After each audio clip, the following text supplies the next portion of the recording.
Hey, cookie lovers! Ready to sweeten your day with a twist of citrus? I am talking about marmalade cookies. Yes, that zesty, tangy jam is stealing the spotlight in the cookie world. Imagine biting into a soft, buttery cookie with bursts of orange marmalade.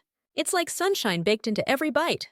So, marmalade isn't new. It's been around since the 18th century, famously made in Dundee, Scotland. But turning it into a cookie? I guess that's next level genius. Bakers started experimenting with marmalade in desserts, and these cookies became a sweet, tangy treat, perfect for tea time or any time. It's the ultimate mix of classic and creative. To whip up these beauties, you'll need the basics: flour, butter, sugar, eggs, and a jar of marmalade.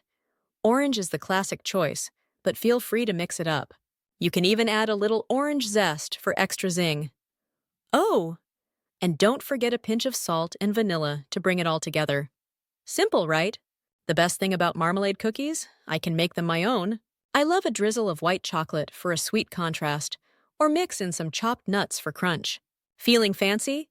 Sandwich 2 cookies with marmalade in the middle for a delightful surprise. You could even swap out orange for lemon or grapefruit marmalade, because who doesn't love options? If baking's not your thing, no worries. Check out Tartine Bakery in San Francisco. They've got a marmalade twist you won't forget. So, whether you're baking them yourself or grabbing them from your favorite bakery, marmalade cookies are a must-try treat. They're tangy, sweet, and downright irresistible. Give them a go and let a little citrus magic brighten your day.